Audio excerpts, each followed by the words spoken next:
Well, good morning. I'm calling to order this meeting of the House Workforce, Labor and Economic Development, Finance and Policy Committee. I am one of the two co-chairs, along with Representative Baker, of the committee. And my apologies, things started a little bit late. Should have left a little more time. But grateful for those who made it here. And I know we're going to be joined by others as well.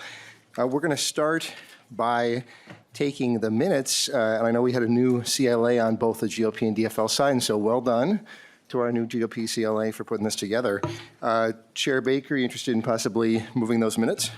So moved, Mr. Chair. Thank you. Any additions or corrections, members, to the minutes from yesterday? Seeing none, all in favor of approval of the minutes, please say aye. Aye. Any opposed?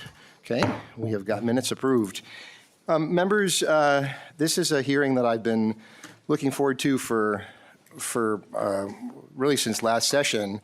And originally my thought was to have a discussion about the importance, the impact of immigration on our economy and our workforce. I feel like I've seen, even over the last number of months, increasing focus on that, including there was an op-ed in the Star Tribune, or actually a columnist in the Star Tribune over the weekend talking about that. Since my thought about that, though, we've had this unprecedented federal Operation Metro surge in our state. And we know that there's been a significant economic and workforce impact from that, and that felt worth discussing as well. We'll be considering later in the session, I know we've got a proposal from Governor Walz from the administration regarding some support for those businesses and communities that have been impacted in particular by that. I expect that there'll be other proposals advancing as well. In having both these topics in this hearing, though, I don't want to imply that the impact of Operation Metro Surge has merely been on Minnesotans who are immigrants, in particular undocumented immigrants. We know that there has been a significant impact on Minnesotans with legal status and on U.S. citizens as well, including most tragically the loss of life of 2 U.S. citizens. But I certainly am aware, and I know others as well, and there's been a lot of documented evidence of citizens and people with legal status experiencing significant violations of their rights, according to the information they provided. We know we had a federal judge who found that ICE had violated more court orders in Minnesota, in the opinion of this judge, a Republican appointee, I might add, than most federal agents have violated in the history of their agency. So there's a lot of issues coming out of the last couple months. The focus today for me, and I would think for this committee, is the impact in terms of our economy and our workforce, as I say, in the short run of the last couple months, but then I also want to make sure we don't lose sight of the broader impact of immigration in terms of our economy and our workforce, which is squarely in the purview of this committee. So that's the purpose today. We've got a series of presenters from some different angles, not at all covering the waterfront. And again, I think this will be something we'll be discussing throughout the session, but I want to at least sort of get the conversation started. That's the purpose of the day. Chair Baker, is anything that you want to add? Please do, sir. Yeah, thank you, Mr. Chair. And again, I also look forward to this hearing today. This has been a hard several months, several weeks for all of us in the state. I personally recognize the importance of our immigration community, of our residents, of our legal status folks, and again, those that are working and doing really important jobs in the state. I have a lot of them in my district as well.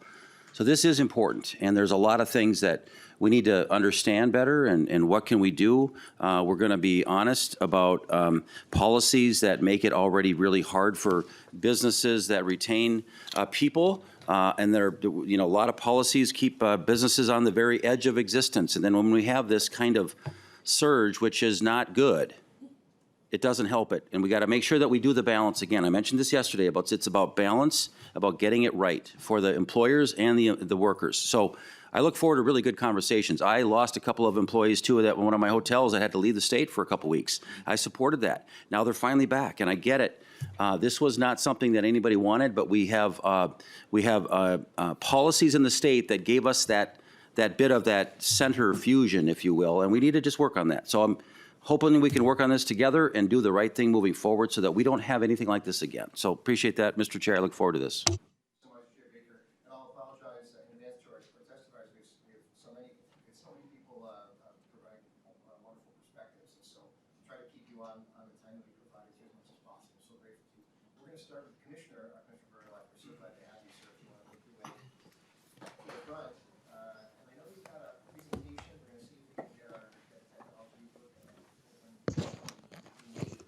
But as we do, Commissioner, please identify yourself. We're so glad to have you before the committee, sir. Thank you, Co-Chair Pinto, Co-Chair Baker, and members. I'm Matt Verlick, Commissioner of the Department of Employment and Economic Development in the Cabinet of Governor Walz and Lieutenant Governor Flanagan. And we do indeed have a presentation up, and if it's okay, Mr. Co-Chair, I would just proceed into it. Yeah, please do. Thank you, you. Commissioner. And let me say first that for the initial slides, we have about 6 or 7 slides. And in the initial ones, I'll be, to a certain extent, impersonating the state demographer, who I actually got to hear testify yesterday, and also the head of our labor market information unit, Angelina Wynn, who helps to produce a lot of the data at DEED. And I would also add, just as sort of a personal note, it struck me as I was talking to her that she is a refugee from Vietnam and a naturalized U.S. citizen and provides enormous value at our agency. And anyone who's ever looked at any unemployment figure in the state of Minnesota can thank Angelina. And then you go on down the line of senior leadership at DEED, and there are many of my colleagues who have chosen to put their talents to work in this state. And so we're proud of that, and that sort of underscores the human side of what we're going to talk about in all these data here. So to go somewhat quickly in a very dense slide, you can see at the top the total number of foreign-born residents that we have in Minnesota as of 2024. It comprises 9% of the state's total population, which is less than the U.S. as a whole at 14.8%, whereas we have 9%. We gained 95,500 from the 10-year period, 2014 to 24. I believe this is all U.S. Census data. That's a 22.3% increase. So even though we have fewer foreign-born residents at present, we are outpacing the nation as a whole. You can see the kind of pace in that chart on the right-hand side, where Minnesota is the green and the United States as a whole is the dark blue. Note that the y-axis, the left-hand side is the U.S. axis and the right-hand side is Minnesota. You can see in 2014, that is the sort of dividing line at which we started to outpace in terms of total foreign-born population in our state. Let's go to the sub-bullet that says for the 5-year period from 2020 to 24, international in-migration was a plus 81,000, domestic out-migration minus 48,000. That's a trend we've talked about with many of you in the past. However, I would also like to point out that the most recent figures for 2025 showed that after 20 years of almost always having negative net domestic migration, we finally turned that around. And we heard our colleagues at Explore Minnesota yesterday talking about the fact that they've had money through Explore Minnesota for Business, telling Minnesota's story and attracting now more people from domestic locations to the state. Hope that can continue. I do have my fears based on all the things that we've been through of late. But that's an interesting trend. And one moment, Commissioner, Representative Schultz, do you have a quick clarifying question? Yeah, Mr. Co-Chair, just a quick question just for process this morning. Are we going to be, is it primarily going to be presentations, or are we going to have dialogues throughout? And with the commissioner and the presentations, are we able to ask questions? Yeah, thank you, Representative Schultz. My thought, so we've built in a bit of question time after each presentation. So the opportunity for that. If there are clarifying questions, I do like if there's something small you want to ask in the middle, it's fine, like you just did. So, all right, thank you, Representative Schultz. Commissioner, please continue. Thank you. So you can see also 58.1% of Minnesota foreign-born residents have become naturalized U.S. citizens. That is a higher rate than the U.S. as a whole. The remainder, the 40% or so, would be in some other status, perhaps in process of seeking naturalization, or perhaps green card holder, et cetera. And then there is a concentration of our immigrant population in the 7-county metro with 77.6%.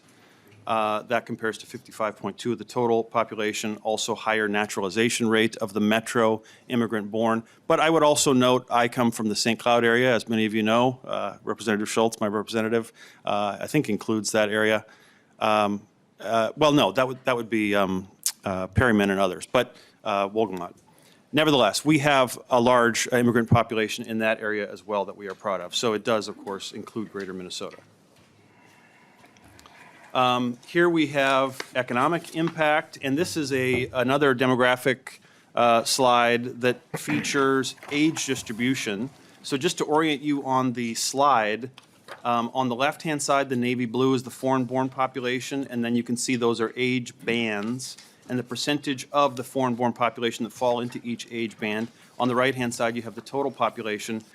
I think maybe rather than just get into all the details of the bullet points, what I'll point out to you is that the foreign-born population has a larger concentration, a larger share of itself is in the working age range. So you look at 35 to 44 years, you see 24.9% of the foreign-born population is in that range. That's the peak of the bell curve there, whereas on the right-hand side, the total population as a whole, and you can imagine it would also be true for the U.S.-born population, that it's flatter there. And so what this tells us is that, again, that population is able to make a large contribution to the economic activity of the state. Next slide. This one shows, let's again start with the graphic. It shows educational attainment and educational requirement of job vacancies. So the top bar, Minnesota job vacancies, shows what kind of educational attainment you need for the jobs that are open. The navy blue being less than a high school graduate, the light green being high school graduate, all the way on up to graduate or professional degree. So you see that only 5% of the vacancies require that graduate degree. If you look at the total population on the bottom, and I know I'm going out of order, but the total population that shows attainment, only 6% have less than a high school degree, et cetera. Look at the foreign-born population, very even distribution. Members of the foreign-born population are relatively evenly distributed across those bands. And look at the graduate or professional degree attainment. It is in excess of the population as a whole. So in fact, quite a highly educated group of individuals. And that, again, is important as we hear from so many businesses. And we've been in a period of workforce shortage, of course, where businesses tell us they need more people of all sorts of talents. And the fact that for a long time domestic migration has been negative, the international migration has saved us in some ways and allowed us to continue growing along with natural growth through births in excess of deaths. And you again see that this is a highly talented group of individuals. So that kind of concludes just the data-based items that we wanted to share with you. And now I wanted to transition a little bit into some of what I've been hearing and what our department has been hearing on the impacts of Metro Surge. And as you pointed out, Mr. Co-Chair, notwithstanding the name of the surge, which has Metro in it, we've seen these impacts all across the state. Co-Chair Baker, you mentioned it, and I certainly have seen it in my neck of the woods and beyond. I've seen a lot of reports from Rochester. So it's a lot of fear, and the fear translates into economic harm. The tactics, of course, are what I think have been the focus of what went wrong, what was done improperly.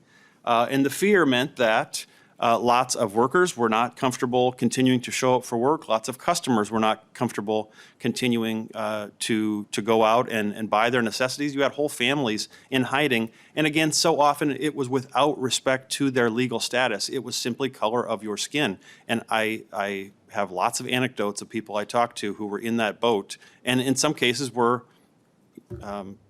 pulled over and treated badly, again, without regard to their status. So what that means is we have many businesses who have revenue that's way down. We have many businesses that cannot operate properly because they don't have full staffing, and some have closed entirely. And I've shared the anecdote before that before the governor had announced yet the shop local, stand together notion, many of us were already doing that thing that we learned to do during COVID, which is buy the gift cards, go out to eat, and support businesses just by opening your pocketbook where you could. And so Senator Eric Putnam and I from the St. Cloud area decided we were going to go out to dinner one Saturday night, and the first Mexican restaurant we went to was closed, and we think it was for this reason. And so then we had to go to Plan B. And so just an example. And then we have subsequently, maybe you've seen the news coverage, had events at Malcolm Yard in Minneapolis, which of course is a fantastic food hall. They offer beer as well if you're interested. But at a time when they would normally be bustling, it was almost crickets because of these kinds of impacts. So in terms of a response, number one, was very proud to stand at Los Ocampo in St. Paul and announce the governor's proclamation of February as Shop Local Month. And as part of this campaign, Shop Local Stand Together to do what I just mentioned. And I was accompanied that day by the owner of that place, Julian, and also by one of your other testifiers who's behind me right now, R.T. Ryback, who runs the Minneapolis Foundation, who very rapidly set up a business response fund in addition to hosting the Salt Cure Fund focused just on restaurants. But the business response fund that he can talk about was funded largely by some of our largest employers in Minnesota, so a nice example of mutual support, which we appreciate. And then in addition, the governor last Thursday, together with me, announced his recommendation to the legislature for a $10 million package to assist small businesses impacted by Metro Surge.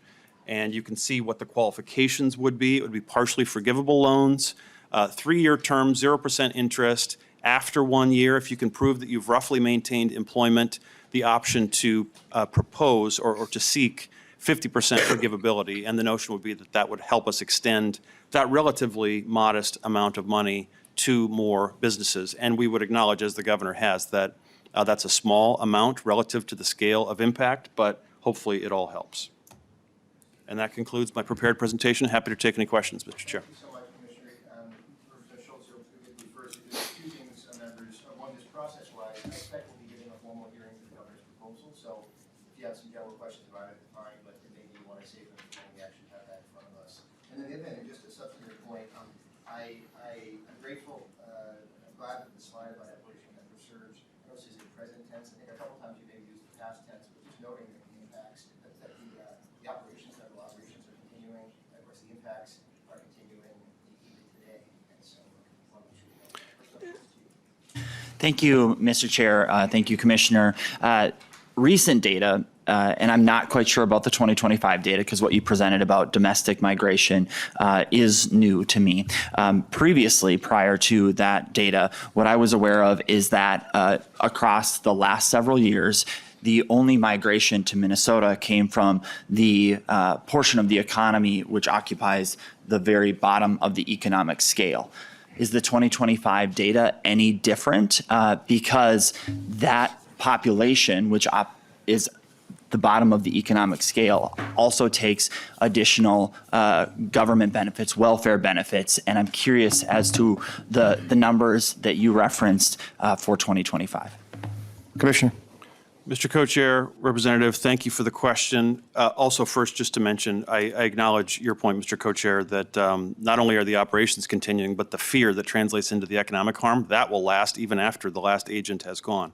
To your point, Representative, first, want to clarify that what I was saying has turned in 2025 is the domestic net migration. Now, the state demographer would point out that I don't know exactly what the absolute numbers are, but that maybe, let's say 100,000 people move out of Minnesota and maybe 99,000 move in, and so that would be a minus 1,000.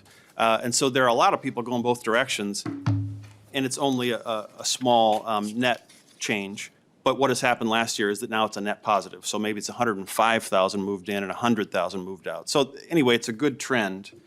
And I also mentioned that international migration has been net positive, and I don't know if that's perhaps where you're thinking about with the question of the economic classification of who is coming here. And my team is sharing some information here that I haven't been able to read yet, but I would say it's a wide range of individuals. And if you look back at that educational attainment slide of who are the foreign-born population, showing that we have more people with PhDs in the foreign-born population than we have in the population as a whole.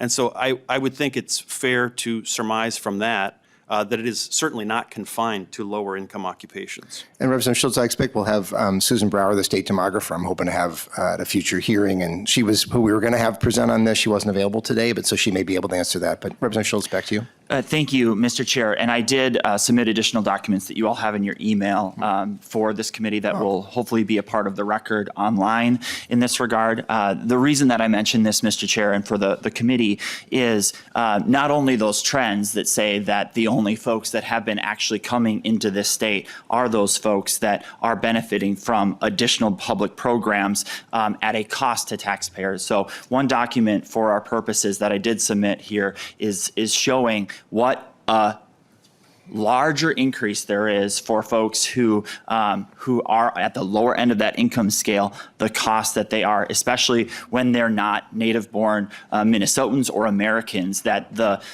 there is an immense higher amount of cost to our welfare system than for those who were born here.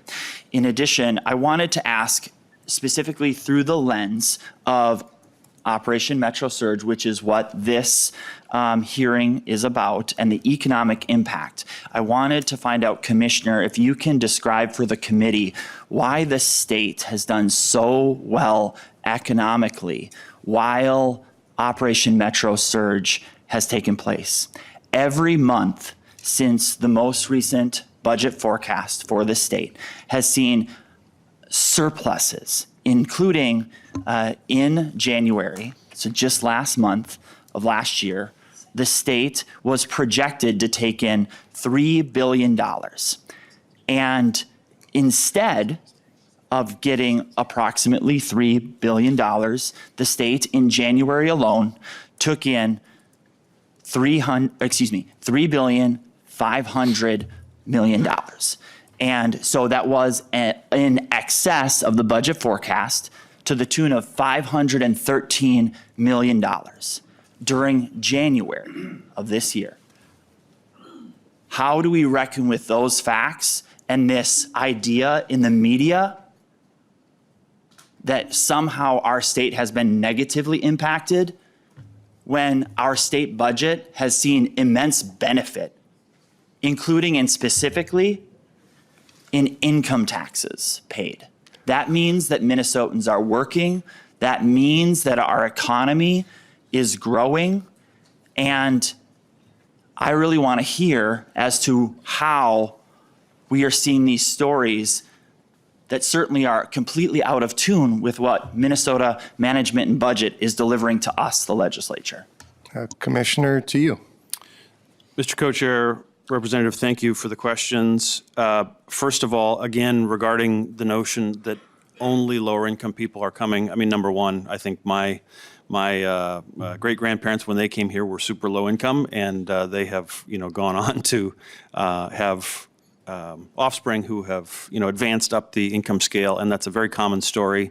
And we have lots of needs in the economy for people at all educational attainment levels.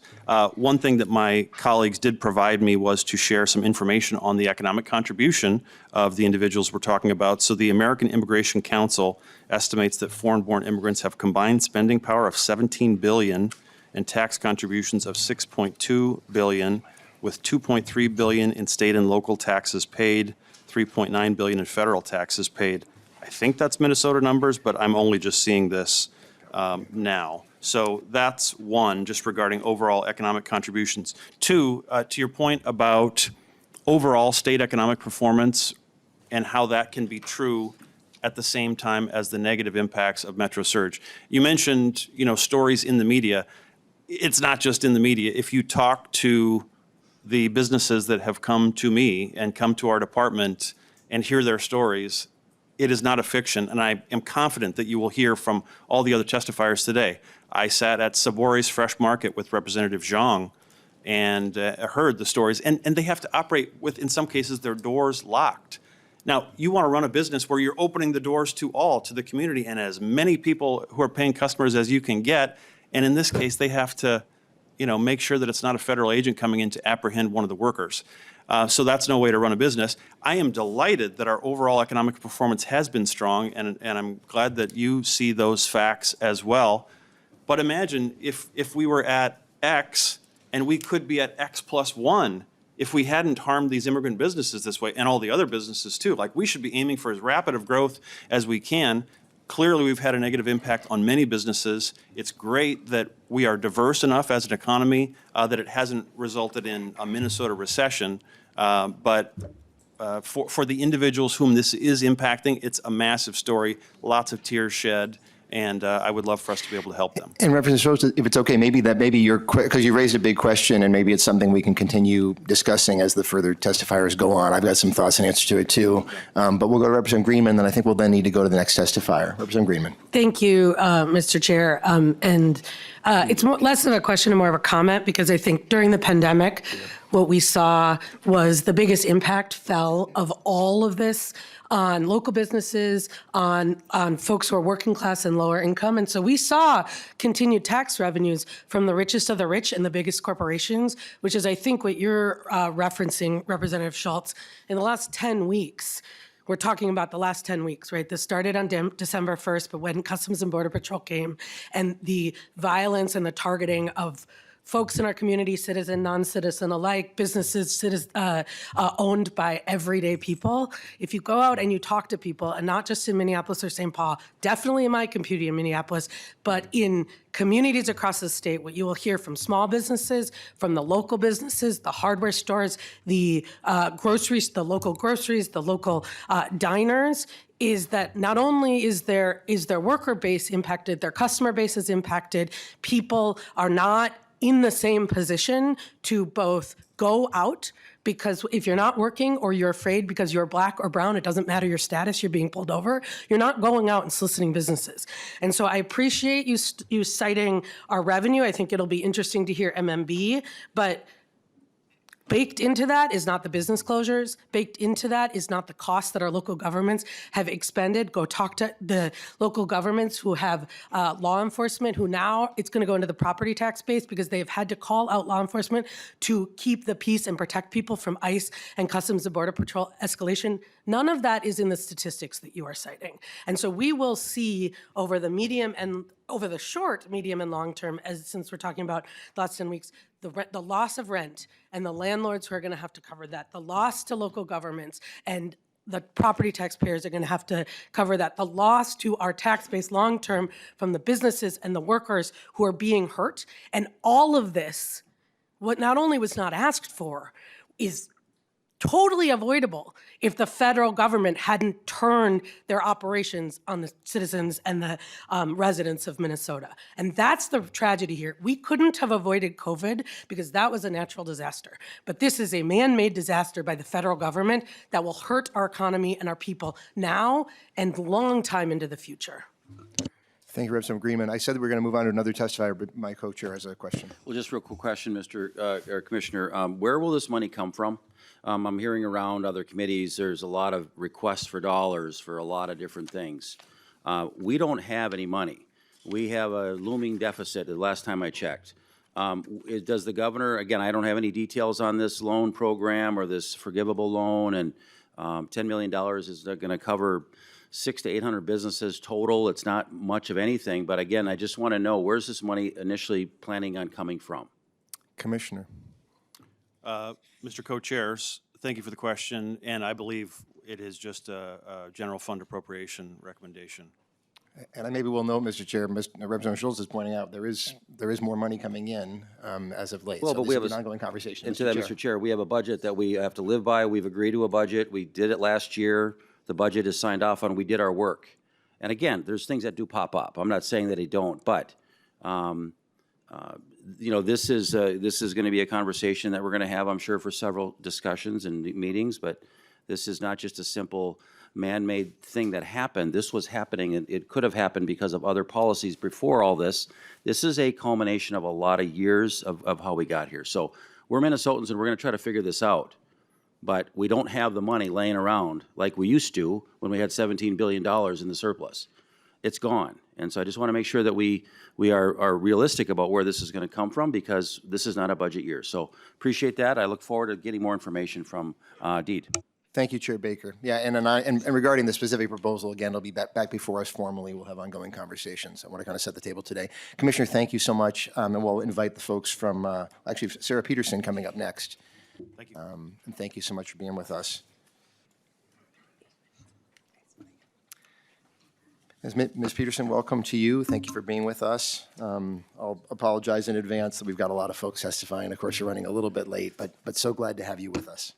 Please, if you can identify yourself and proceed. I'm Sarah Peterson. I'm an immigration attorney. Oh, as your microphone is on, yes, people can hear you. Sounds like testing. Okay, good. Can you hear me? Yes. Yeah, better. Perfect, Okay. thank you. Yeah. I'll lean in. Okay. Good morning, Co-Chair Pinto, Co-Chair Baker, and members. My name is Sarah Peterson, as I said. I'm an employment-based immigration lawyer, and for the past 20 years, I have represented Minnesota's healthcare systems and higher education in navigating complex federal immigration laws.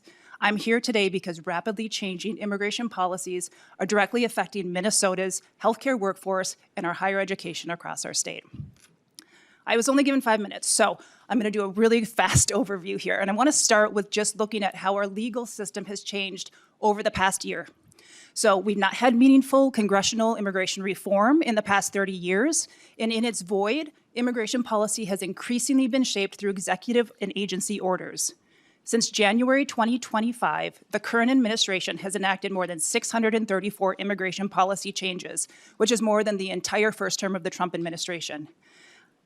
Further, USCIS was created after 9/11. USCIS is Citizenship and Immigration Services, and it was created as a benefits granting agency to process all legal immigration status applications. Yet over the past year, USCIS has shifted its mission away from adjudicating legitimately filed petitions and focusing rather on rooting out fraud that it believes exists, despite providing any public data to support this priority shift and a need to really change up the mechanisms we've used historically to get to the fraud. This, combined with staffing turnover, reassignments, and loss of institutional expertise, has led to substantial delays in the process of legal immigration petitions. So this morning, I want to focus on two big changes, one caused by Metro Surge and one caused by the changes I just described that impact Minnesota's healthcare workforce and our higher education institutions. So first, in January of 2025, after more than 30 years of our government designated churches, hospitals, and schools as safe spaces, spaces where ICE enforcement actions did not occur for the obvious reasons, this administration removed this long-standing guidance, which has had consequential ripple effects on our communities. In healthcare, hospitals are trying to maintain continuity of care in this environment of fear and uncertainty. And I've spent a lot of time advising healthcare organizations in terms of how to protect their staff and their teams and their patients. US-trained international doctors are afraid to go to work, and patients are afraid to seek care. And this uncertainty negatively impacts our ability to ensure quality health care across our state.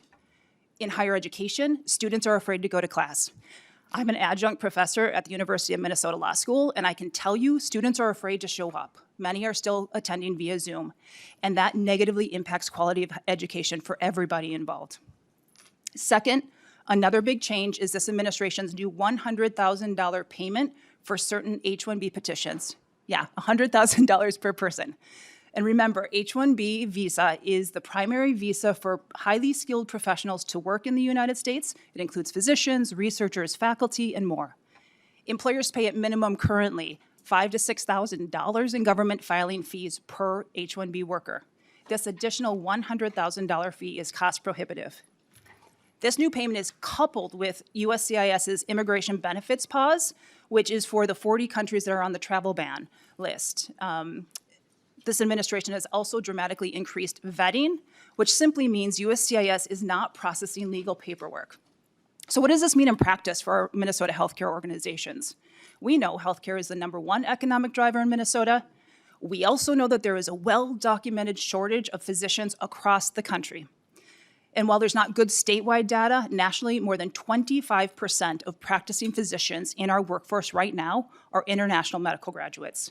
These are US-trained doctors who have gone through US residency and fellowship again, despite having practiced in their own countries. And because of specific immigration programs that we have, they serve predominantly in rural and urban underserved communities across our state, and they remain in these communities longer than their counterparts. We're at a pivotal moment. We're starting on July 1st, which is the end of our medical training cycle. Healthcare centers who have gone through an arduous process to recruit and then sponsor these US-trained doctors may not be able to employ them in desperately needed communities. This is going to result in delayed start dates, and in some instances will require these healthcare providers to pay the $100,000 payment, or worse, these doctors are just going to leave and not come back.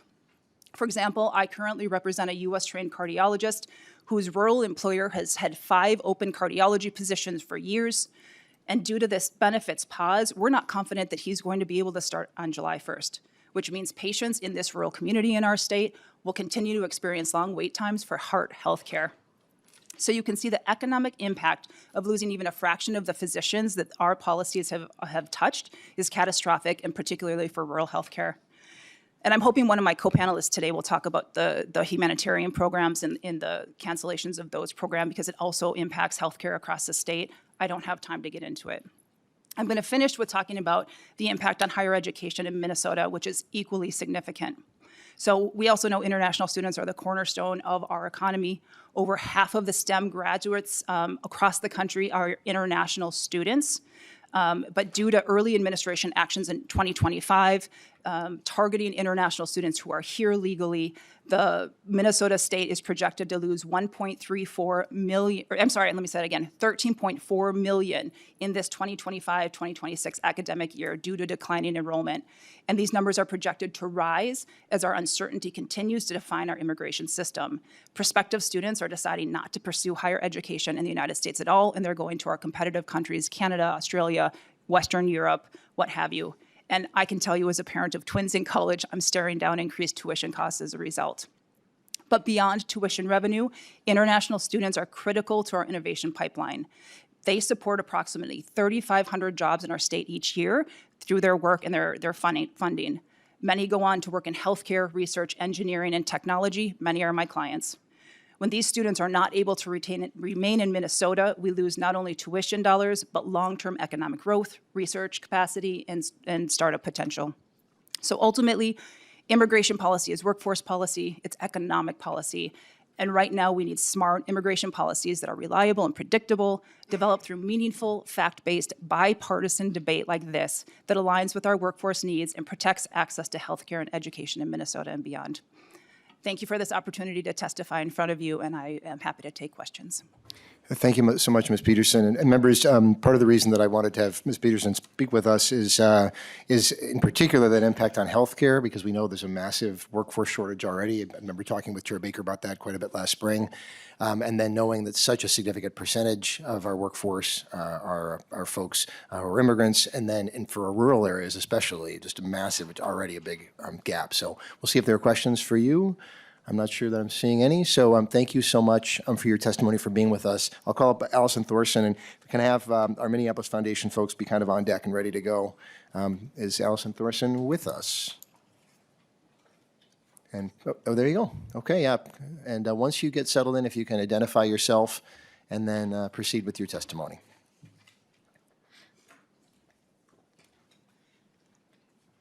Can you hear me okay? Yeah, just fine. Hi, my name is Allison. I use she, her pronouns. Good morning, Chair Pinto, or Co-Chair Pinto, Co-Chair Baker, and members. My name is Allison. I'm the Workforce Development Manager at Unidos Minnesota Education Fund, which is the sister organization of Unidos Minnesota. I run our apprenticeship readiness program, which provides an accessible on-ramp for low-wage workers to access green and union jobs in the construction trades. I'm going to ask you to pull the microphone a little bit closer to your mouth if you can, or just, yeah, thanks. Is that better? Yeah, that is better, yeah. Thank you. This program was recently developed from the experiences of low-wage workers of color who face disproportionate levels of exploitation and unsafe conditions at work, especially in construction. The program exposes workers to the union trades who have historically not had access, giving them tools to build family-sustaining careers and work more safely. We launched in late September 2025 and have trained 36 workers in 4 cohorts. To participate, every individual must have a social security number and have the legal right to work in the U.S. Funding for the program is highly competitive, and we continue to work with our state and local partners to meet our workforce goals. Yet, since the surge in federal activity in Minnesota, we've seen an 80% reduction in Latino workers signing up for the program. This complicates our efforts to train the workforce Minnesota desperately needs. In our January cohort, only 7% of participants came from communities targeted by ICE, while in our first 3 cohorts, completed before the surge, the average was 62%. Our building is located in South Minneapolis, but our program serves residents across the state, including from Rochester and Rogers. Some of our participants have driven from over an hour away to attend classes. Because ICE was very active in the area and out of fear for our participants and staff safety, we postponed our January program. 2 graduates from our first cohort are from East Africa, and since they graduated, they have worked amazingly hard to overcome barriers and find union jobs. But since the start of the surge, they have barely left the house for fear of being racially profiled. One of them was an inventor in his home country and dreams of being a machinist, being financially stable, and owning a car. One of them worked as an electrical engineer and aims to join the electricians union, but says he struggles to continue his day-to-day life here. Minnesota workers deserve better than living in constant fear of profiling and unlawful arrest, and our state deserves access to critical training infrastructure to grow our labor force. The current ICE surge has proven highly damaging for individuals trying to build their skills and opportunities to support themselves and their families. Please help us support the Minnesota workers who have been targeted by this occupation so they can continue to build prosperity for their families in our state. Thank you. Thank you so much for your testimony. Are there questions from Ms. Thorson at all? And not seeing any. Thank you so much for being with us. We'll invite Minneapolis Foundation folks to come up, and little boys, you'll be on deck, and so be ready to pop up once they're done. Welcome to you both. I think, R.T. Ryback, you're going to be going first, and so please identify yourself. Welcome to the committee, and proceed. Thank you very much, Chair. As R.T. Ryback, CEO of the Minneapolis Foundation, I'm here with our Senior Vice President, Joanne Stately, and Kenneth Eban, who leads our advocacy work. Okay. Minneapolis. One second. Do you have a microphone in front of you? It is on and all? Okay. Yeah, I don't know why I was having a little bit of trouble hearing you. Okay. Working all right? Yeah, I think it's okay. Okay, good. Thanks. Thank you. Well, I appreciate very much being here and appreciate the topic. The Minneapolis Foundation is a 110-year-old foundation. It was founded in Minneapolis, but it does significant work around the state. We do grant work in education and economic mobility, as this topic is, but we also represent people who want to be generous, who have a fund with us. Their dollars go throughout the state. We're currently working on a statewide program on environment that deals with clean water in Hackensack, home energy efficiency in counties in southern Minnesota. And also, we were the partner with the state on the Main Street program that developed that bipartisan program and helped businesses throughout the state recover from the COVID issue. And one thing, too, I'm just going to note the presentation that's up, members, I think we had not gotten in advance, but we'll share it with you afterwards, just in case you're wondering. Okay. I know it's not up now, but I think, is it coming back up? We're kind of working on it. Here we go. Okay. In any case, whenever it does come up, just members, if you're confused, we don't have it right now, but we'll get it distributed. Please continue. Thanks. Sorry. Thank you. When the ICE surge began, the Minneapolis Foundation moved very, very quickly to help deliver resources to people. We really focused a lot on humanitarian aid. We, in that case, provided a lot of assistance to small organizations that became part of delivering tens of thousands of meals around the state, and have increasingly moved into the issue of rental assistance and foreclosure prevention, which are two of the huge issues that are coming out of that. But I'm from the fourth generation of people in my family who've had a business, a small business on a corner of Main Street in the state, from New Prague to St. Paul to downtown Minneapolis to the Phillips neighborhood of Minneapolis. And I recognize that when big business gets a cold, small business gets pneumonia. And that's especially true for the hospitality industry, which is, I would call, a Robin Hood industry, one that is a place where someone can come into this state with a very low income, work 2 jobs, and be able to work their way up into leadership in an organization. So it's critically important. We've done several things, and Joanne will, in a second, talk about the Economic Recovery Fund. But what we did first off is to recognize we want to be a partner with the state. When the commissioner mentioned the statewide program to encourage shopping in small businesses, we're the main funder of that. I think we're the main funder of that. And we also are funding other efforts around the state to encourage people to go back into spending money in small stores. We're not going to philanthropy or government fund this program away. However, we also are trying to raise funds for the hospitality industry through something called the Salt Cure Fund. And after Alex Preddy was shot, I got on the phone with some business leaders of large businesses, and really said we needed to get them much more aggressively in the game. And I'm happy to say in 48 hours, we raised $4 million. our team led by Joanne got those dollars out, and they're immediately out on the street now working with these nonprofits that work with businesses, and we're getting those dollars out. We're partnering with Greater MSP to raise more dollars. We do not come here and say that the state government should solve this issue alone, but we would say that the incredibly significant economic impact on those at the bottom end of the spectrum who would otherwise be getting public assistance need assistance right now. So we're aggressively working both every channel we have with large businesses throughout the state and partners around the country to bring those dollars in. What we're looking to do is to do something similar to what we did after COVID, where our foundation played a role with the state in making sure we got those dollars directly to the small businesses quickly and with efficiency and effectiveness. And the person who did all that work to my right is Joanne Stately, Senior Vice President. And thank you so much, and please identify yourself and proceed. Chairman Pinto, Chairman Baker, my name is Joanne Stately. I am the Senior Vice President at the Minneapolis Foundation. And unlike RT, I can't say there's 4 generations that I represent. I am an enrolled member of the Minnesota Chippewa tribe, and I'm from the White Earth Nation. So I'm Indigenous, and I'm very pleased to have this opportunity to work with a foundation that is looking at the general welfare of all the people in Minnesota. I have had the opportunity to be part of our response effort that related to COVID. This is not the type of work that we did traditionally at the Minneapolis Foundation. My role has been in supporting both small businesses and economic development across our communities for the last 16 years. This was something that we were not necessarily already prepared for, but we used our assets to leverage the opportunity and the timing to provide rapid response at that time.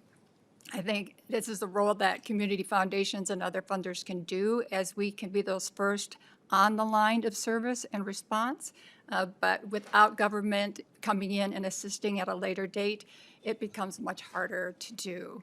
Our experience in raising funds very rapidly as a result with COVID and after the murder of George Floyd relied on other contributions from our fund holders, other people that were charitable minded, and our business community and general individuals in the community that raised dollars very rapidly to help deploy support to those businesses that had been impacted specifically after the murder of George Floyd. Some of you may have remembered a fund that we did create at the Minneapolis Foundation was called Restore, Rebuild, Reimagine. That was a $14 million fund that was the result of businesses, again, stepping up and wanting to help with the repair of businesses that were damaged. That was the first step. We're kind of in that first step now. We're being responsive. This is an emergency response, but we know this is a 1 to 3 month opportunity that we're talking about, and providing direct cash and assistance to these small businesses, and we are focusing on small businesses. After this, we're looking at what does that next level of response look like. There's going to be more capital that's going to be needed. We know this is a long haul. This isn't going to be done in a year. This could be a 3 to 5 year process. So we're looking at that long view and looking for support, again, from our philanthropic community and also for our government on how they're going to step in. Now, the role that we've played as the Minneapolis Foundation is that we have an infrastructure to help deploy funds very rapidly, but we don't do this. We're not the experts. We rely on our partners that have been doing this in our community. Nonprofits, well-capitalized nonprofits with the support from government funding and also from philanthropy. But capacity is always going to be an issue, and capacity is an issue for those nonprofits right now as well. When we've launched this new fund that's called our Economic Recovery Fund, as RT has mentioned, this was done within a week and a half when we actually announced, and it was last Wednesday when we announced the availability of these dollars. We would not be able to do this if we didn't already have those partners in place that are actually going to be making the decisions about those grants. We've been very targeted based on their feedback to say what the importance is. So this is a small response grant. The grants range from $2,500 up to $10,000. This is the first phase. $4 million is not enough, but it's enough to provide some of that gap to help these businesses meet their current cash needs. And it can be used for inventory. It can pay their rent. It is to help their businesses just stay on and hold on a little bit longer. We received over 1,000 applications within a week. We're expecting another 1,000 applications in the next week, and we will probably be closing this very soon. But hopefully then we'll have another phase to be able to offer to these businesses. We're very pleased this is a statewide program, and we've have representation throughout the state where businesses are applying. And if any of the representatives would like to kind of have an idea of what that means in your communities, I do have a map, and I actually do have numbers if people are interested in doing this. I think what we're looking for is just, again, to let the committee know that we appreciate the role that we get to play, but we really need the government to be able to respond to this as well. The economic impact is huge. Thank you. Mr. Chair, just finish by saying this is an incredibly important piece of the response that we need to have. It is not the only tool in our toolbox, and it's not the only thing we're involved with. As I mentioned, we are aggressively going out to the general public and saying, we won't have PPP loans this time. We have a huge issue here. Go out, and if you love someone, take them out for Valentine's Day, but once a week for the next few months here. And more important than that, we're going to see over time there will be other tools needed. We're talking to the lending community about whether there's restructuring of loans. We're looking at a series of other issues. So as this works its way through the legislature, we'll be getting feedback in real time about what the needs are of small businesses and ideally partner with you on evolving the needs and the response. Well, thank you so much. There was a slide that you had that showed just the costs that had been imposed. We weren't walking through the individuals, so you can just go back that, maybe have that up as we're going to questions. I at least want to be able to look at it a little bit more. But we'll go first to Representative Schultz. We got Representative Schultz, Frazier, and Greenman on the list. Representative Schultz. That's Kozlowski. I'm sorry, misread. Kozlowski. Representative Schultz. Thank you, Mr. Chair. Mayor Ryback, do you believe that businesses who operate in Minnesota or Minneapolis in this instance, that they should be adhering to federal law as it relates to I-9 forms? Mr. Ryback. Mr. Chairs, I absolutely believe that businesses should adhere to the law. Yes, absolutely. Yeah, Representative Schultz. Thank you, Mr. Chair. The reason that I bring that up is it is illegal under federal law to employ people who are here illegally. It is against the law. Right. Okay, so I wanted to start with that because that seems to be an instance of like we're supporting people who are employing people who are here illegally, and that's a challenge. I also wanted to ask, there was a lot of so your organization sent out a lot of money in response to Operation Metro Surge. And I wanted to find out, would your organization have supported the efforts of a syndicate of other nonprofits or NGOs that were directly impeding the work of law enforcement? And just pause for a second, because Representative Schultz, you've had, your question there had two different pieces, and I almost wonder, maybe we should just address the first section first on the sketch of what you just said, because the first question, you were talking about businesses that employing people who lack documentation, but my point at the very start of this hearing, and from everything we've heard, is that we're talking about businesses employing people with legal status, businesses employing U.S. citizens. So just so we're not sort of misunderstanding one another, that everything that we're hearing about is businesses employing folks with legal status. So maybe just to sort of first deal with that, I want to get to the second half of your question, but just to make sure we're very clear that that's the impact that we're talking about, is businesses with legal status. Mr. Ryback, do you want to just respond just briefly on that piece, and then let's get to the second half of Representative Schultz's question. And Mr. Chairs, I actually know a fair amount about law enforcement because I was mayor of a city for 12 years and spent a lot of time understanding what is legal enforcement and what is not. And so I think there were some significant issues there. However, the main point, and I think you made it, Mr. Chair, is the idea that this is not about a person's legal or illegal status. This is about the fact that this affected people across the entire spectrum. I'll give you an anecdote, Mr. Chair and Representative. My wife and I have a son-in-law who's from Brazil, and we befriended a waitress, and we're talking to her about that and about how difficult it'll be for him to move to this country. And she said, well, my son's father is from Mexico, and I worry about him in my small town. That was at the Black and White Cafe in Little Falls.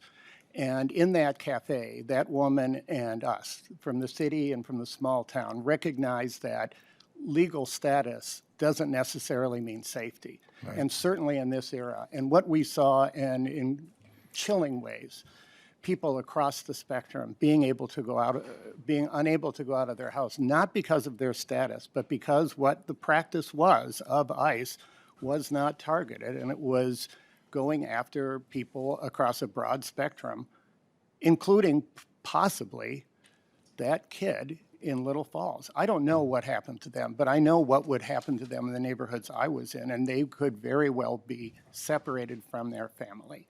And Mr. Chair, what's critical about that is that rippled throughout the entire economy of the entire state.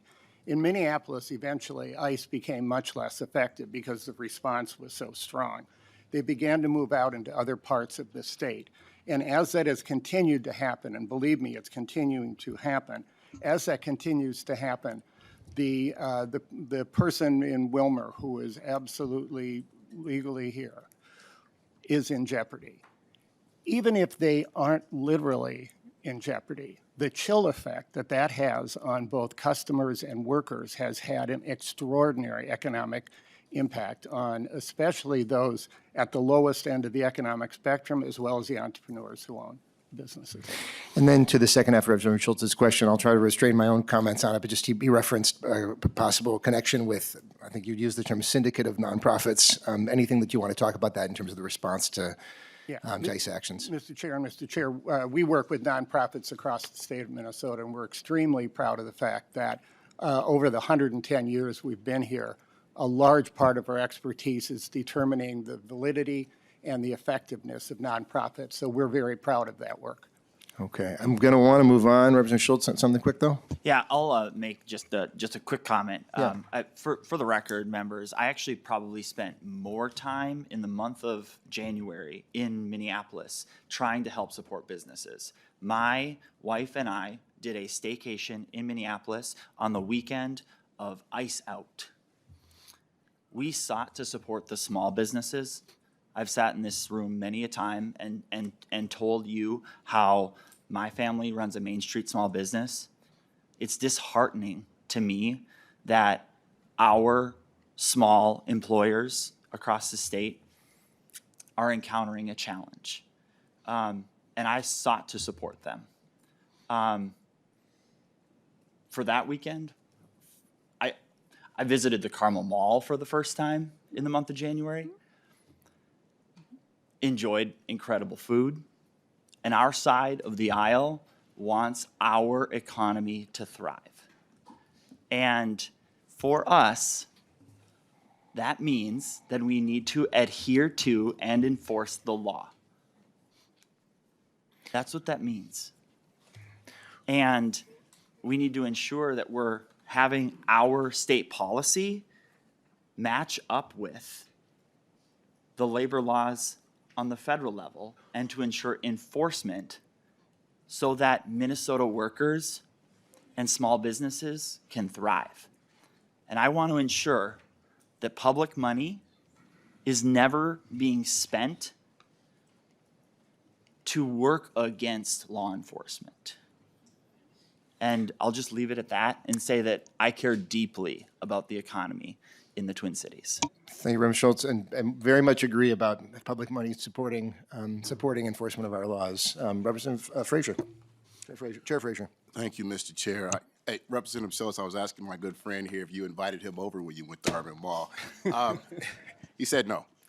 And thank you for visiting, though. But what I can tell you, what you experienced when you went there, is not the real experience of that mall. Because I went there during this occupation, and there was hardly anybody there. Those halls are usually full, plumb full, hard to move around in. And I guarantee you didn't experience that. But I do appreciate you going out. Any amount of business is helpful. To Mayor Reinback, thank you for your leadership and what you're doing at the foundation for moving so quickly. I've been watching you online, and I really appreciate how you're lifting up the state as a whole. And I know people around the country appreciate it as well and are following. So thank you for doing that. And to the folks with you, thank you for all the work that you're doing to try to help our businesses in this time of great need. It is a crisis. It is an emergency. And what I do know and understand about the way the systems work here, there's a lag on the unemployment. So we will see that, Representative Schultz. There's a lag on that. And the very revenue that we're going to need as we're projecting this budget in the outcoming years, we're going to be missing a big chunk of that because of what's happening with these employers and the workers that are there. So we should all be paying attention and mindful of that and looking for ways to make sure we can help those folks. I'm glad that you pointed out the number of applicants that applied right away, because I think this is counter to, we've got people asking us not to believe our eyes, not to believe what we're hearing, not to believe the experiences that our neighbors are having. So I'm glad you're pointing those things out and confirming what our agency also is saying as well. I love when we have experts in the room and people on the ground to do that. I just love it. The one question that I do have is, with the resources going in and we're looking to do more, what type of safeguards do you have in place to make sure those resources are getting to where they need to be? So again, yeah, Ms. we're Taylor. not, excuse me, apologize. No problem. Chair Yeah, please. Pinto and Representative Fraser. We work with our intermediaries Yeah. that are the expertise in this level of involvement and working, particularly with small businesses. When you're asking what are those kind of areas to look to the, I think you're talking about fraud, perhaps, to prevent against fraud particularly. I mean, we do check and that the businesses are registered with the state of Minnesota. We do ask applicants to provide at least 1 year or perhaps 2 years of their tax returns so that we can look at their business revenues. And we ask them to keep their records in case they are audited or we are audited, that is going to be available. And it's right sized. I mean, we're looking at what's a right size type of grant to be able to, recommend and, to supply to that organization. Now, with this rapid response, it's not as high at that level of detail. And I do want to say, I hope if you register with the state of Minnesota that there are safeguards in that as well. If you become a business, there are things to say that, yes, you've met that, whatever that level of responsibility is to be registered. But that's where we start. That's kind of our baseline. And I think our partners are very cleanly aware that they're working with both public dollars and private dollars. And we have fund holders that we're responsible to let them know how their dollars are being used as well. And if that gets to your question, but I also want to say we have 30 applications from your district. Just to Chair let you know Fraser, that. back. Okay. Oh, Chair Fraser, back to you. Thank you, Mr. Mayor Ryback, did you want to add anything to that? I would just say, Mr. Chair, we've more than $150 million has flown through the foundation this year, and that's more than $100 million each year. And I think our effectiveness is proven by that number and the fact that we've been effective throughout that. Back to you, Chair Fraser, and I do want to make sure we get to those other I'll testifiers, but be Chair Fraser. quick, Yeah. but thank you for laying that out, the processes and those safeguards. And it was to get to this conversation that we've been having around fraud. I think it's important the resources get to where they need to get to, and in this crisis, we need them to get to where they need to get to. And thank you for whatever you've been able to do for businesses in my district. I can tell you, again, being on the ground, visiting those business owners, driving by them every single day and seeing the lack of traffic that is normally there, we know people are hurting. And we know some of those businesses are not going to be there when we come out of this. So thank you for everything that you're doing now. Appreciate it. Thank you so much, Representative Kozlowski. This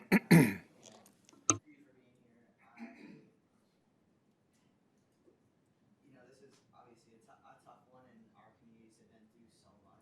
And I think with the title of it being Operation Metro Surge, it's very abstract and easy to say that, oh, this is just something that's happening in Minneapolis, St. Paul, and the metro suburbs. And I can tell you that I've spent like every week moment of my life as how our communities in greater Minnesota, especially up in northeast Minnesota, and actually across it, the South Range of Wisconsin, dealing with this every single day. I woke up this morning to messages panic from small business owners, from people who are trying to build up their life, child care centers who are just being plagued by the ongoing impact of a not so secret solution in operating place and CDP and HSI. And I just want to say thank you because I know that in northeastern Minnesota we have a really great plan and an amazing administrator of the funds, $4 million, which is just a drop in the bucket. So I look forward to the conversations that we'll be having with the proposal to make sure that the state is stepping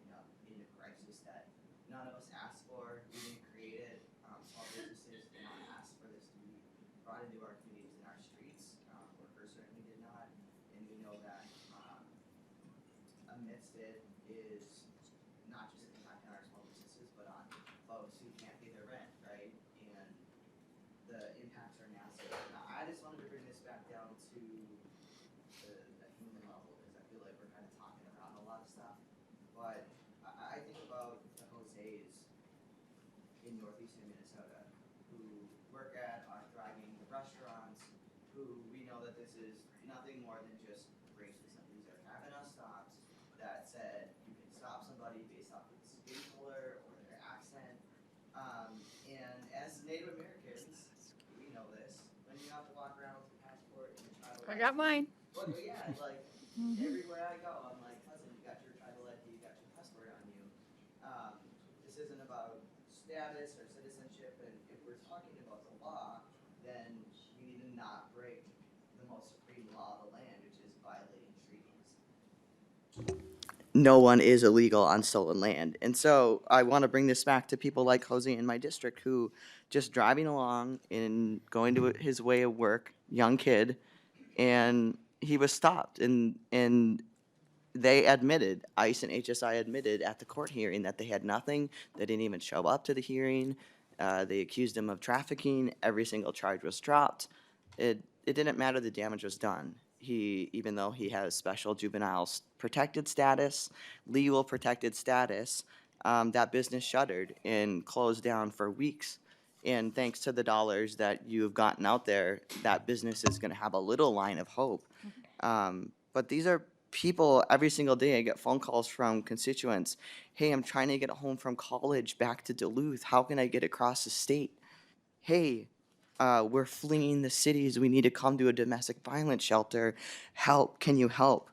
Hey, I need to take my garbage out. I need to move my car, and now I got a ticket that I'm too scared to go to the courthouse. Can you help? Hey, I'm a Main Street business. I'm an Asian Latino store. Can you help? We're trying to get groceries out to community.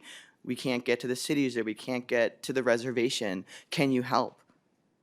My childcare workers in Duluth, of all of the ones that were audited, who do you think got audited? The one black provider. Our healthcare workers, our students. And I'll say that at a time where we are causing, this federal government is causing generational impacts, to hear colleagues on the other side continue to racially gaslight and say that this is not the reality. When Minnesotans are hearing you really loud and clear that you're saying you're on your own, and in fact, we're going to cheer this on. And I'm grateful for you for stepping up and doing this, and the state needs to step up, prosecute these crimes, and come to the shielding of our small businesses, to renters, to our communities from ongoing further harm. Representative Kozlowski, thank you. Representative Hussein. Good morning, and thank you for being here, Minneapolis Foundation. And what you have done is stunning. I mean, a lot of businesses are really struggling when it comes to, especially in my district and throughout the state of Minnesota. Metro Search did not help. They created chaos. They were targeting people that looks like me, exactly. And we could say was a racial profiling. A lot of businesses are hurt. A lot of people that used to work in the businesses, whether it's you have a legal status or work permit, not illegals, all those people are employee are here for legally, and they have a work permit, or either they're citizens or they are in the transition to get a citizen, but could not show up to work. Was racial profiling, detain them, arrest them. There was a few citizens in my district who's born here in Minnesota has been locked up, ICE, and send them all the way to Sherburne County. When her dad called in my office, it's like, I can't find my daughter for 2 days. I don't know where to call. So my office has reached out to detainees, and they tell me that this has been transferred over to Sherburne County. From Ramsey County all the way to Sherburne County, a kid stopped born here in the state of Minnesota. has nothing to do. She was just getting her grocery and walking to her apartment. And ICE, what they was doing is they overpopulating locations that BIPOC community that live in, minority people, businesses. They were targeting individuals, not searching for criminals, not searching for those, and they're not making our states better. They make one of the worst. This is going to be devastated, and it's going to hurt a lot of businesses. Every business owners, every individuals that came to American Dream. Why immigrant came here in America? To make it better. We all immigrant. Either we came different timing, different generations. Either we are the third generation, unless you are indigenous land. A lot of businesses will never come back unless we do something to support small businesses. That's how we get the taxpayers back. That's how our economy is booming in our state. If we don't take care of those, workers and people that really need it, we're going to be in very, very deficit forever. So let's help with those people that are doing a good job. And a lot of people are still reaching out to my office and still locked up in their house, worried. Not sending their kids to school, not getting the grocery out, not going to work, because they are really, really worried, because what we have seen in the state of Minnesota, and I don't think so it happened anywhere else. But what we have done, the people of Minnesota, when COVID happened, we came together. We deliver groceries each other's. We take care of medication each other's. This is the time that we need to help for those small businesses. If we really care about it, this committee should put sides and difference away. This is a bipartisan issue for our state. I beg you, and I'm asking you, please, let's help those businesses throughout the state, not in metro area. A lot of businesses are hurt throughout your districts. Chair Baker, I know you have a lot of East African businesses in your district. They're reaching out to my office and they're crying for help. Duluth, St. Cloud, throughout the state. So let's come up with something that we could do to help for those businesses and hold them accountable. Make sure that dollar amount gets to the people that really deserve so they can bounce back and help and create our economy. Thank you very much. Thank you, Representative Hussein, and thank you to the folks from the Minneapolis Foundation. We really appreciate you being here. Thank you. I'm going to call up Lil Blois, and if Emery John can come up as well, sit up at the testifier table. And as you get settled in, I guess, Lil Blois, if you can identify yourself and proceed with your testimony. And thank you. Lil Bloise. I am the Director of Operations for the Latino Economic Development Center. Good morning, everyone. Good morning, Co-Chair Pinto, Co-Chair Baker, and members of the committee. Thank you for allowing me the time to testify today. As I stated before, I am Lil Bloise, and I am the Director of Operations for the Latino Economic Development Center, also known as LEDC. LEDC is unique because we help Latino entrepreneurs launch and grow small businesses through business classes. We do workshops, and we provide one-on-one technical assistance on different topics related to business entrepreneurship to help them be successful and strive in their business. We also provide loans as a community development financial institution, or CDFI. Our clients are mainly from the Twin Cities, but we've expanded to outstate Minnesota as well. Today, I want to talk to you about how we recently shifted to creating, funding, and dispersing emergency grants to Latino immigrant businesses in crisis because of ongoing ICE and CBP activity. While many requests are coming from metro area businesses, we are seeing a significant need from those located in outstate Minnesota. Our Our organization recently reviewed 385 grant applications. We've gotten over 500 now, but we've gotten to review 385, submitted by small businesses across Minnesota in response to ICE-related enforcement activity. The data provides a clear, fact-based picture of economic disruption affecting communities across the state. Of the 385 businesses that applied, 25 are located in greater Minnesota, representing 136 employees and nearly $274,000 in requested assistance. While the majority of applications came from the Twin Cities, the proportional impact in rural and regional communities is significant because these businesses are often economic anchors in smaller local economies. Statewide, these 385 businesses employ 2,268 workers and requested $4.49 million in assistance. More than 65% reported revenue losses greater than 50%. An additional 19% reported losses between 26 and 50%. The operational impacts are equally concerning. Only 26 businesses reported operating normally. 137 temporarily closed due to ICE activity. 218 are operating with limitations.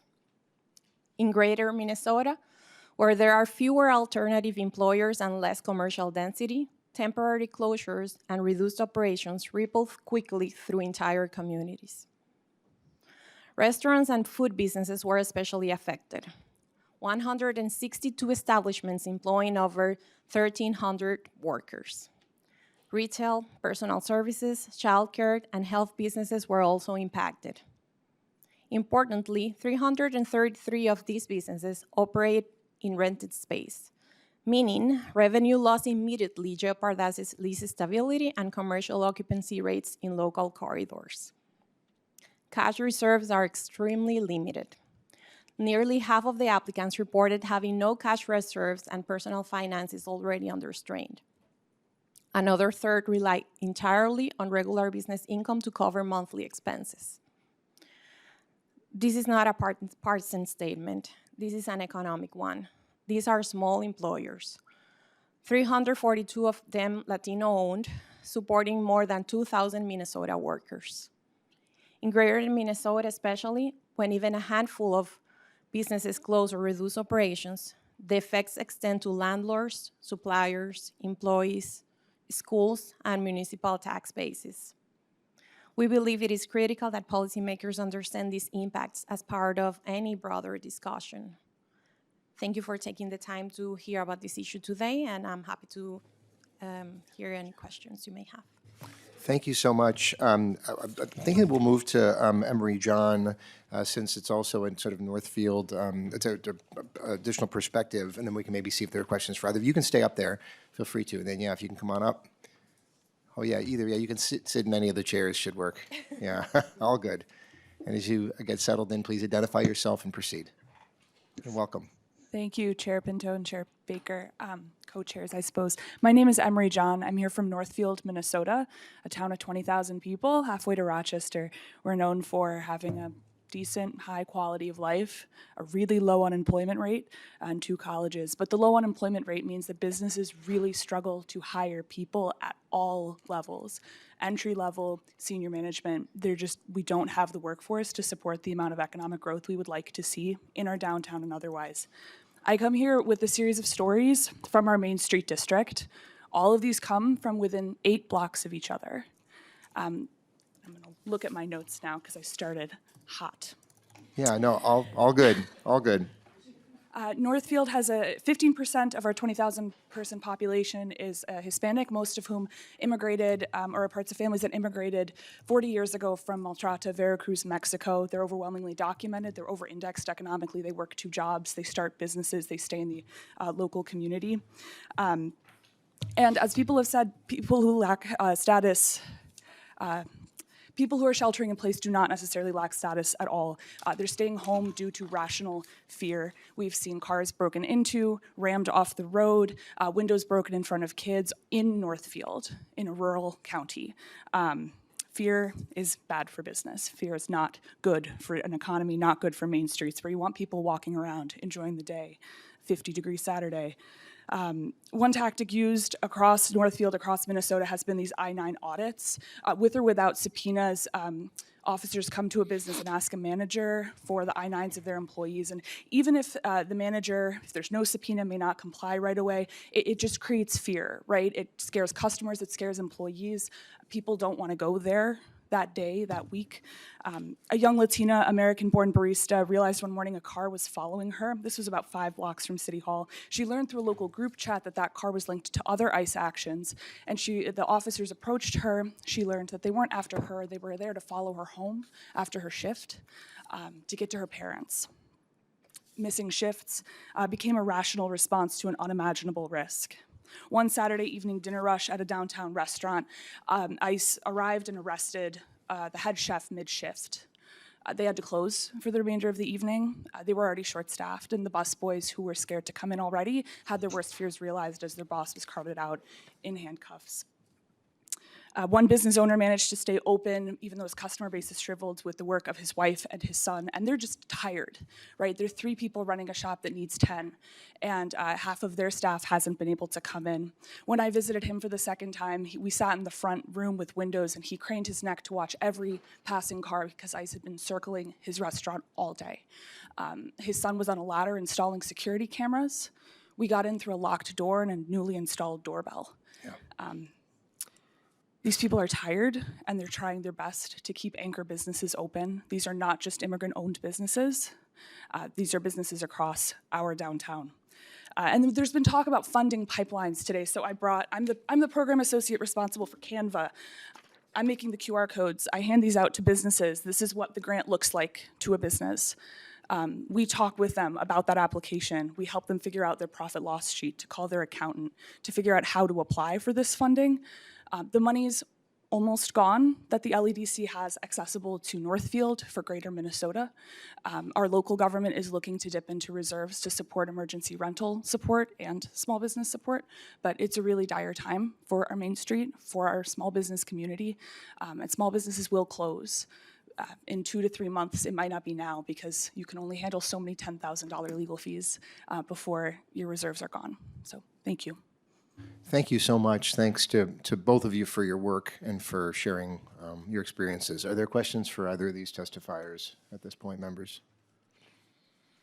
And not seeing any, thank you so much to both of you for being here, making the drive. And we'll have both of our long-term care folks come up if you can, please. And I believe you're presenting together to a certain extent. In the long-term care sector, I know of great interest to many of our members, and a massive workforce shortage separate from any of this. And then now you're going to share with us the impact of federal immigration activity in their sector. So whoever of you is going to go first, please identify yourself and proceed. Good morning, Chair Pinto, Chair Baker. My name is Nicole Matson with Care Providers of Minnesota, and I'm here today on behalf of the Long-Term Care Imperative. The Long-Term Care Imperative is composed of 2 associations, Care Providers of Minnesota and Leading Age Minnesota, and together we represent over 2,000 long-term care employers throughout the state. As Chair Pinto mentioned, the senior care sector is facing persistent and severe workforce challenges. Today, we have more than 12,500 open positions statewide, primarily in direct caregiving, but also in critical nursing and licensed roles. Our staffing situations are tenuous at best. Facilities are operating with little margin for disruption. Every single team member matters to ensure that residents receive safe, timely, and compassionate care. Immigrants and refugees are a vital part of that workforce. In Minnesota, approximately 30% of long-term care employees are foreign-born. They are the nursing assistants, nurses, culinary staff, environmental service workers, and senior leaders. They care for our parents and our grandparents every day. And because of this, our sector is likely to experience a disproportionate impact from the recent heightened federal immigration enforcement activity. We are hearing directly from our members about both immediate and ripple effects. Staff have reported being followed, questioned, or asked to provide identification outside of their workplaces. Others are expressing fear about leaving their homes at all, even when they are legally authorized to work. When employees are afraid to drive to work, to take public transportation, or to attend required trainings, that creates real-time staffing instability in facilities that already have no slack in their system.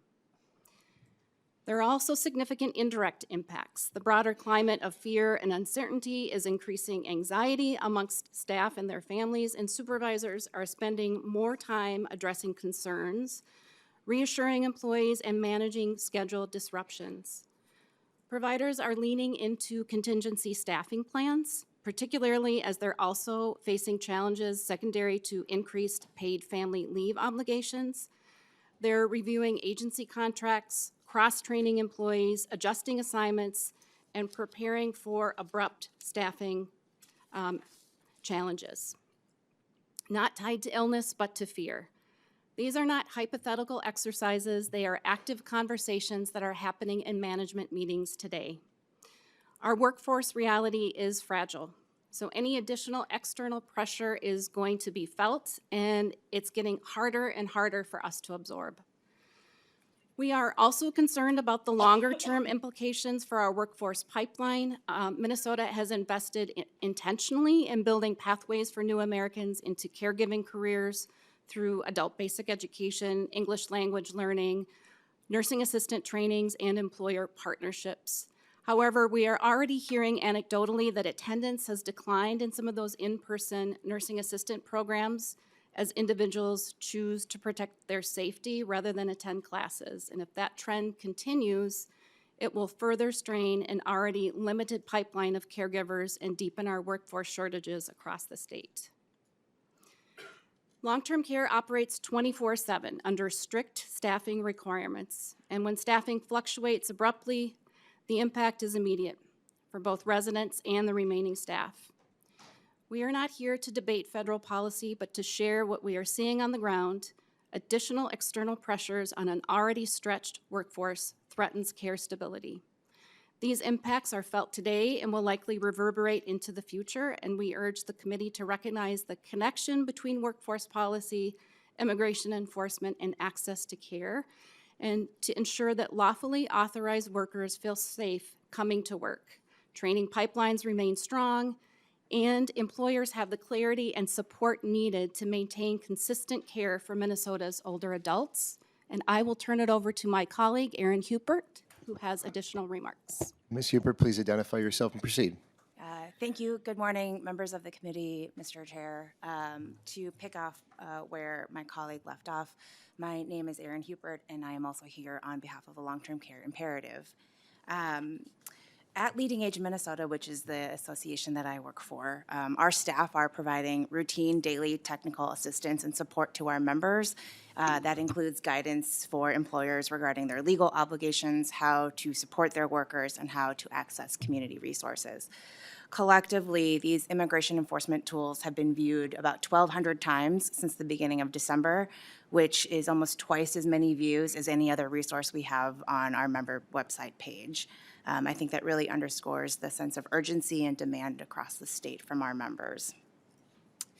Beyond Operation Metro Surge, immigration policy changes have also resulted in unexpected workforce loss and hardship. As my colleague indicated, Minnesota is home to an estimated 6,000 temporary protected status holders. Many of those individuals are authorized to work and embedded in long-term care roles. So we have seen long-term care employers in both metro and rural communities lose staff due to changes in TPS status, and then pauses or disruptions in visa processing. To put it pretty simply, our provider members are once again being asked to do a lot more, to be there for residents who can't switch to distance learning or limit their hours to weekend service. And that means that covering mandatory breaks is harder, providing for absences, earn safe and sick or temporary staff, all things that our employers want to do, adds costs that show up in state budgets and in consumers' pockets. And I would be remiss if I didn't emphasize that that expectation to do more is coming at a time when Minnesota nursing homes and disability providers are being expected to do that with less, now that they have a cap on their rates, which is effectively a cut in 2026. And those rates are intended to support workers and operations. So thank you for the opportunity to testify today. Thanks so much to both of you for being here. See if there's any quick questions folks have. We very much appreciate you sharing your perspective on this. Thanks for being here. I'm going to ask Jake Schweitzer then to make your way on up. As he does, I just want to, and I should have done this earlier, members, and members of the public as well, some materials in your packets. We have several articles, one building on the comments from Sarah Peterson about the impact of federal immigration action on our healthcare workforce, on the real estate industry, and Minneapolis in particular, but we know that, again, this is statewide. A report from the Cato Institute, contrary to some of the comments made, talking about the massive surpluses, budget surpluses that result from immigrants in our society, including noting that the federal deficit federal debt would be twice as large if it were not for immigrants. So far from being a drain on our public coffers, we make money from having immigrants in our society. And then a report from Minneapolis, impact on that city. And then finally, the report from North Star Action, Policy Action, which we'll have just a minute or two to hear from Jake Schweitzer about. But please introduce yourself and proceed. Thank you, Co-Chair Pinto, Co-Chair Baker, and members of the committee. My name is Jake Schweitzer. I'm the Executive Director of North Star Policy Action. We are a think tank that promotes data-driven solutions to help working Minnesotans thrive. It doesn't take a PhD in economics to know that huge numbers of Minnesotans staying home or otherwise altering their lives out of fear of their own government will hurt the economy. Anecdotal evidence paints a stark picture, with businesses facing unplanned closures and losing staff and customer foot traffic. It's important to understand how vital immigrants are to Minnesota's economy. In the Twin Cities, immigrants account for roughly 1 in 7 entrepreneurs, bringing in $600 million in business income annually. Taken together, immigrant workers and business owners generate $41 billion in economic output in Minnesota each year. If we assume even a modest 10% decline in economic output among just immigrants in the state, it would suggest a weekly reduction of nearly $80 million for the state's economy. Co-Chair Pinto referenced the report in your packet. I'm going to discuss some new data that we weren't able to include, but you can find on our website, and I'd be happy to share with folks. We were working on it through the night last night. So at North Star Policy Action, we've tried to provide more concrete numbers to back up the voluminous anecdotal evidence of economic harm. Unfortunately, it's still early, and many of the best data sources aren't available yet, but we still partnered with Aaron Sojourner, the senior economist and deputy director of research at the Upjohn Institute, to make the best early assessment that we could given the limited data available. We combined data from Opportunity Insights Economic Tracker with data from the U.S. Bureau of Economic Analysis to analyze how consumer spending changed in January as compared with other parts of the country that were not under attack by their federal government. We estimate consumer spending declined by 2.9% in Minnesota, representing a loss of $626 million in January alone. Reductions in spending on food and accommodation were even larger, dropping by an estimated 3.8% statewide and 4.1% in Hennepin County. Now, we readily admit that these estimates are noisy and that the data we're relying on is thin and provisional. We look forward to updating this analysis as more data becomes available. But I am confident to testify before you today that Minnesota's economy has suffered greatly as a result of the federal occupation, and that suffering has not ended yet. Even though Tom Homan declared an end to Operation Metro Surge last week, we're still seeing examples of violent immigration enforcement. Minnesotans who've stayed home are faced with the impossible choice of deciding when the danger is over, and they likely won't all make that decision immediately or at the same time. Immigrants make up 1 in 12 residents, but nearly 1 in 9 workers statewide, contributing disproportionately to healthcare, childcare, construction, food production, manufacturing, and service industries. Economic harms like we've seen aren't a one-time contained event. They take time to ripple through an economy. When a worker misses a paycheck, they have less money to spend on things like rent, groceries, or other goods for their families. This hurts the grocery store that they otherwise would have shopped at, and the grocery store may have to cut back hours from their employees who are now faced with the same decisions. If a child care teacher misses work and can't care for an infant, that infant's parent can't go to work. That effect ripples out. If production lines slow down at a food processing plant, that company is going to buy less from Minnesota's farmers. That effect ripples out. It shouldn't be news that Minnesota has a severe housing shortage. As the Star Tribune article in your materials shows, the housing market is seeing declines that are directly attributable to federal actions. When less housing gets built, housing gets more expensive for Minnesotans. The Economic Policy Institute estimated that President Trump's stated deportation goals could cost Minnesota 7,000 jobs in the direct care sector, or 12% of the total direct care workforce. This will drive up costs for any Minnesotan who needs the services of direct care staff in their life, which is to say almost every Minnesotan. Research on the impact of deportations in direct care, child care, and construction consistently show that these jobs are not backfilled by US-born workers. They're simply lost to the economy. The human impact of this occupation has been tragic and terrifying. The direct economic harm that we've already seen has been devastating. Without government action to repair the harm caused by government actions, that economic harm will snowball and become enormous. Thank you for the opportunity to testify today. Thank you so much, Chair Baker. Oh, did you, I was going to go to you before the hearing closes, but I wasn't sure. You had something for me? Yeah, thank you, Mr. Chair. I just had a question. I just want a more general closing. If anybody had questions, though, for Jake, let's do that. Yeah, first. good. Yeah, we have got a couple things. So Representative Schultz. Thank you. Sure. Thank you, Mr. Chair. Is it Mr. Schweitzer? That's right. What would be your suggestion? So these are federal immigration enforcement actions. What role do you think the state has in response to this? And could you share your perspective as to what the role of a state taxpayer should be in response to this? Mr. Schweitzer. Thank you, Chair. Thank you, Representative, for the question. It would certainly be preferable for the federal government to respond to the harms that they've caused. The federal government can deficit spend, states cannot. It's much easier for them to respond to this, an emergency of this scale that they caused. Our response to the pandemic was much easier because the federal government stepped up and provided funds. If they do that in this case, that would be great. I'm not confident that they will, given that they caused the problem. And so we're left with the answer of what's to be done. I don't think that this state government can afford to say, well, the feds aren't going to do it and we aren't either. That's accepting greater economic harm that will snowball, that will get worse, that will hurt each and every one of your communities. I don't think that's an answer that you can make, but that's your decision. Representative Schultz. Thank you, Mr. Chair. I would just say, I represent one of the poorest counties in the state, Kanabec County, consistently in the top 5 poorest counties in the state. And frankly, for the folks who are living in Ogilvie, Minnesota, I would hate to hear that their dollars would be going to Minneapolis in response to the enforcement of federal laws.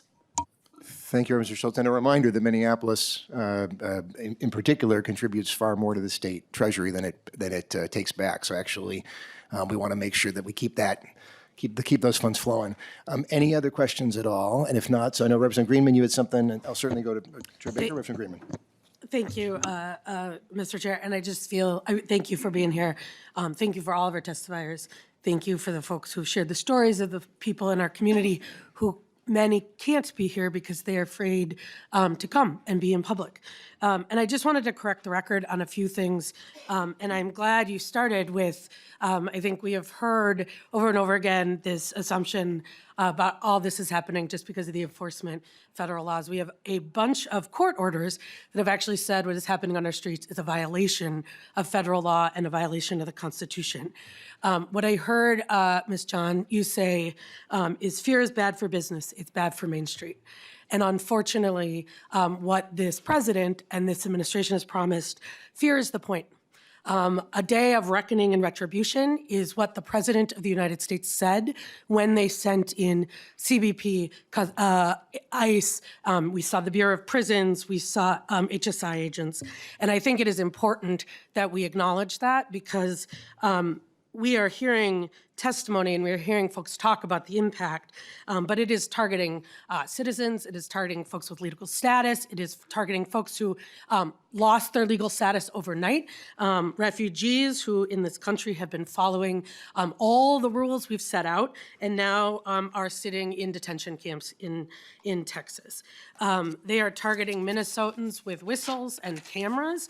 That is not about enforcement of immigration law. It is, in fact, a violation of the Constitution and the United States, and U.S. and state law. The other thing I want to correct the record on is this idea that somehow immigration and immigrants are not good for our economy. We heard all this testimony, but to re-up what Chair Pinto said, the Cato Institute, which is not a tool of the left, but actually the right, said that immigrants put in $10.6 trillion more in taxes than in spending. So Representative Schultz, if you are worried about a community that is draining our resources of our public coffers and our resources, it is the billionaires and the greedy corporations where you should be looking, not immigrants who are putting in way more than the government, than they are taking from the government. So I just will end with, I think that it's clear that this is so much bigger than the idea that somehow this is about ICE, and we all know that. As my colleague, Representative Frazier and Representative Kozlowski said, Minnesotans are believing their eyes. It'd be nice if the folks across the aisle would join us and talk about what we can do to protect Minnesota and Minnesotans as the public believes their eyes and knows that we have an out-of-control federal government. Thank you. Chair Baker, to you. Well, so much for settling it down a little bit, I guess. I think that our side, Representative Greenman, is very aware of the impact of our complete workforce. Our immigrant community is important to this. I didn't hear anything that contradicted that today. And I think that what I appreciated about today's meeting was the openness about small business and how hard it is in any situation. And yeah, especially when you have this surge happening right now that we didn't sort of plan for, but again, because of policies, I'm not surprised we're here. I'm sorry. Policies that came from this committee over the years that make it harder for businesses, period. Small, medium, and large in Minnesota. You all know it. We all know it. We all hear it. But we're hearing from Minneapolis businesses right now because, again, yeah, there's been some traumatic events that have been happening. But remember, Minneapolis already has a 43% higher minimum wage than anywhere else in the state of Minnesota. They have higher franchise fees. They are pricing themselves out of the market to have a small business work, not just survive, but thrive. I want Representative Hussein's businesses to thrive, not just hang in there in a good day, in a good week, in a good month. I want them all to thrive. And Mayor Rayback, I want to follow up with the foundation because I want to know what we're doing in Minneapolis to make small businesses thrive in the environment where I'm hearing overwhelmingly my hospitality friends, they can't do it anymore in Minneapolis. And if we don't get real and talk about the real expenses, we heard today from different folks about paid family, ESST, break laws. We are part of this. We own it. Let's admit it, we own it, but we can help them. I'm wondering today if the Department of Revenue is actually thinking, should we give forbearance on sales tax payments to every small business right now that has to actually tomorrow has to pay their sales tax?